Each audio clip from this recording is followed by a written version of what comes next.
Contempler des œuvres d'art au cœur d'une église, voici le pari réussi de l'exposition Forest. 6 artistes contemporains, proches de la nature, explorent une réflexion sur la forêt et son exploitation par l'homme. Par exemple, ces bûches de chêne moulées en plâtre proposent 2 lectures.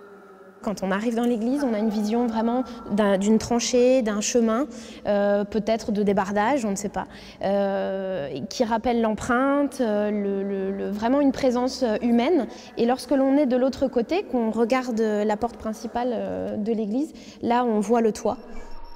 La technologie s'invite aussi dans l'exposition. Exemple avec ce voyage dans une forêt numérique. L'artiste propose un mélange entre 2 dimensions, le réel et le virtuel. Autre exemple avec cette œuvre créée à partir d'un logiciel de jeux vidéo. Une centaine d'arbres dessinés par des enfants et des adultes composent cette création numérique. À la différence de l'impact de l'homme sur la nature dans notre monde, on va dire, la biodiversité ici augmente. C'est-à-dire qu'à chaque dessin rajouté, on a un nouvel arbre qui apparaît et du coup une nouvelle espèce et ainsi de suite. Donc plus les gens dessineront, plus la biodiversité du monde virtuel augmentera. Ces œuvres d'art contemporaines sont présentées dans une église qui a failli disparaître.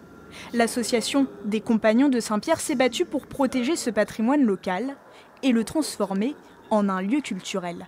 C'est une église consacrée au culte religieux, catholique, et que maintenant on est désacralisé. Alors certains, des fois, ils voient un achoppement, une espèce de heurt, alors que je trouve que c'est tout à fait le lieu disposé à ça, à la réflexion. Et là, ce que propose cette exposition Forest, c'est tout à fait ça.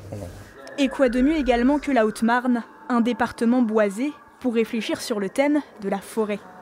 Gratuite, l'exposition est accessible jusqu'au 29 septembre.